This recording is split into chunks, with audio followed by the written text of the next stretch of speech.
We're a 21st century organisation. We're fully committed to digital in all its aspects. Des recently was moderating a session on the Splinternet. I was pleased, I have to say, at the end of 2021, when Sin and Arul at MIT singled us out and said, would you like to do an event together?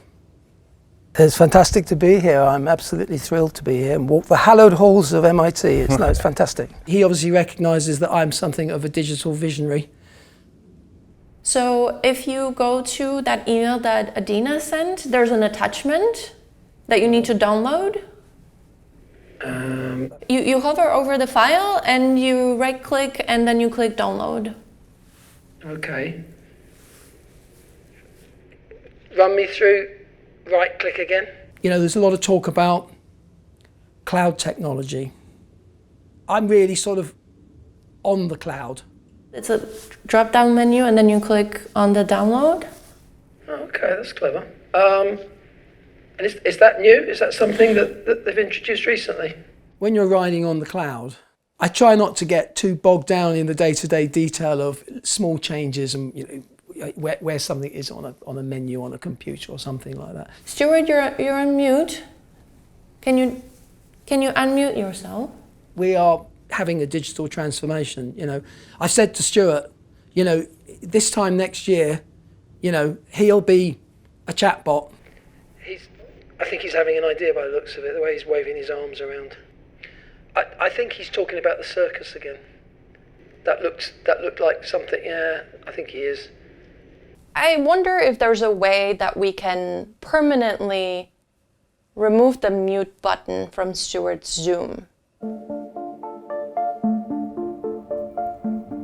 I think there's a real sense that there might have been a paradigm change. Something feels like something might have moved in the business world.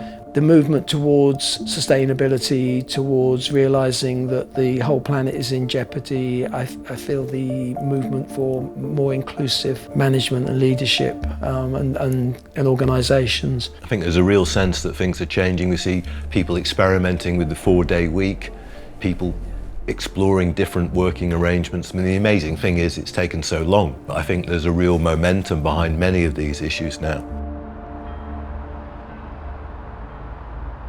Hey, Monica. Hi, Megan. How are you doing? I'm really well. How about you? Yeah, all good. Really good to see you again. What's going on? We invited Megan Reitz to co-host the 2021 event with us, and it was a brilliant idea of one of us. And we're also delighted to welcome back Megan Reitz, who is here in the Thinkers50 studio with us. I've spoken to Stuart about this. I'm pleased to say he doesn't feel that she's going to overshadow him. He's quite happy to work with her again. And I think it would be great to get Megan again if we can to co-host. I think she'd be brilliant. I'm sure she'd be thrilled to do it.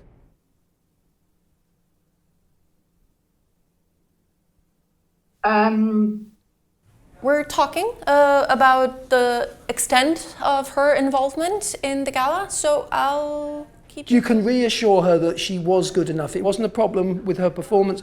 I mean, I love working with you. You know, Monica, really enjoy working with you.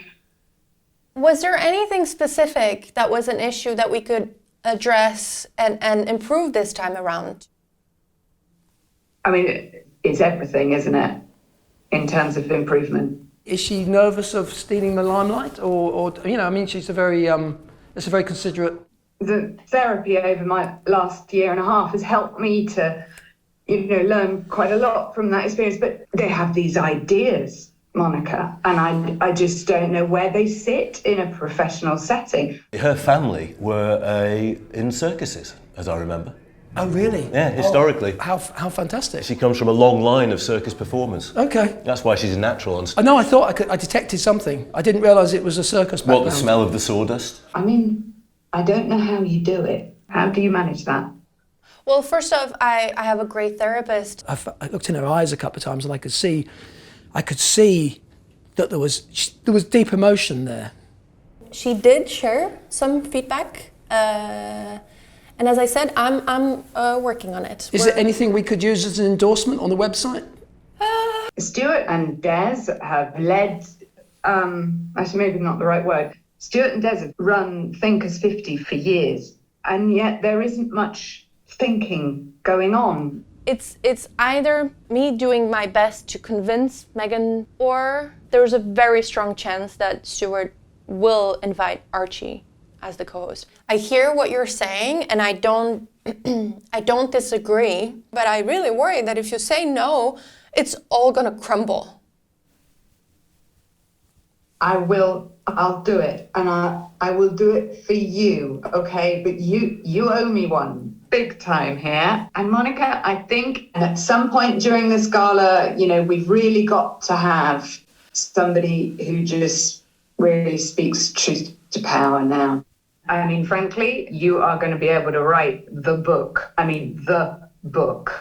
on coping with difficult, challenging people at work. Maybe the circus dog thing is just what Thinkers50 needs right now.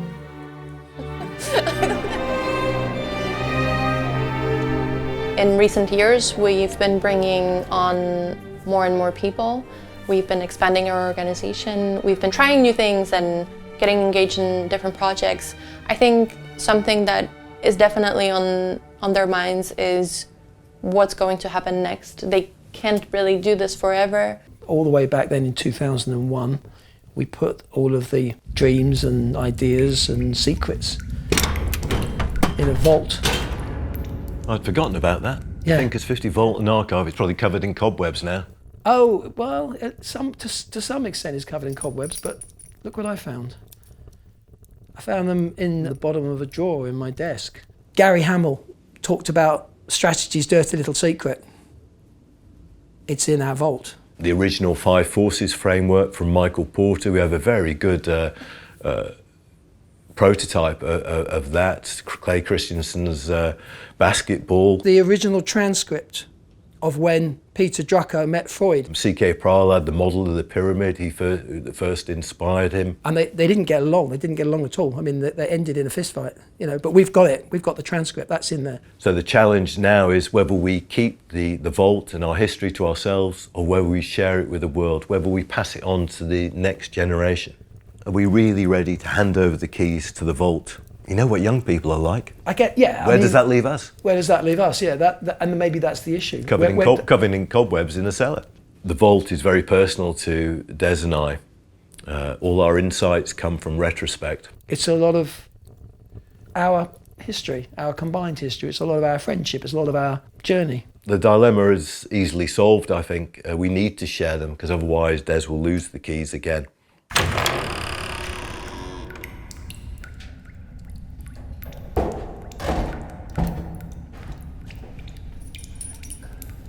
I'm not entirely sure what it is, and I'm not entirely sure that I want to know what it is.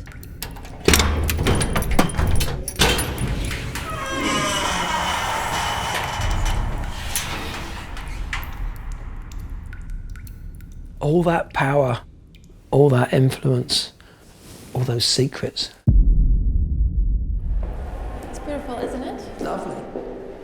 Oh, it's gorgeous. I think she said it was that way. Mm-hmm. Thank you. You're welcome. Thank you, Monica.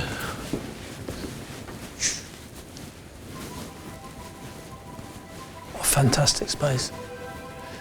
Now, this building dates back to 1033, 30 years before the Norman conquest. This has been in use for over 1,000 years. This space we're standing in. It's amazing, isn't it? Think of all the people that have met here. Reset. I think we're perpetually resetting, kind of coming up with new ideas, starting again. Rethink. I think we've got to rethink some of the things we assumed about work and the working world, and reconnect on what could be better. Or perhaps we can ask Churchill or the Duke of Wellington for their views on leadership whilst we're here. Are they the role models? I'm really looking forward to bringing people together. I loved doing the virtual event 2 years ago. I think it was really challenging, but also enabled us to really rethink how we can create value for the community, which was great. But also I'm super looking forward to having everyone in the same room. I think there's something quite special about bringing people together. I think you're right, and I think it's been a while since the Thinkers50 community has been able to convene in person, and I think what the virtual event did was just demonstrate that we can have a global presence, and that I'm really looking forward to the fact that although there'll be 580 people here in this very room with us, the virtual Thinkers50 community can also still participate very effectively. And I think we managed to do that last time. And so yeah, hopefully we can take the ideas and make them more accessible to an even bigger audience. Okay, that's it for today. Thank you very much. Fantastic. I think the pub's open, so that's great. We've moved from an era of competitive advantage to an era of cooperative advantage. And our success in the future will be marked by our ability to cooperate and collaborate with thinkers and others in the Thinkers50 ecosystem and community. We need new ideas. I think we need the next generation to engage with us. And I would say Stuart ran out of ideas a long time ago. So, I hope people in the Thinkers50 community will come forward and recognise there's an opportunity. I mean, the keys to the vault are there. Monica, you come into the pub? I'm just going to wrap a few things up. Okay, all right. Don't work too hard. See you in a bit. Bye. Do you think that the circus idea would work with your dog training idea? Oh, yeah, dog training, applying management ideas to dog training. It's a brilliant idea, isn't it? I'd like to Carrot and stick. See you, Monica.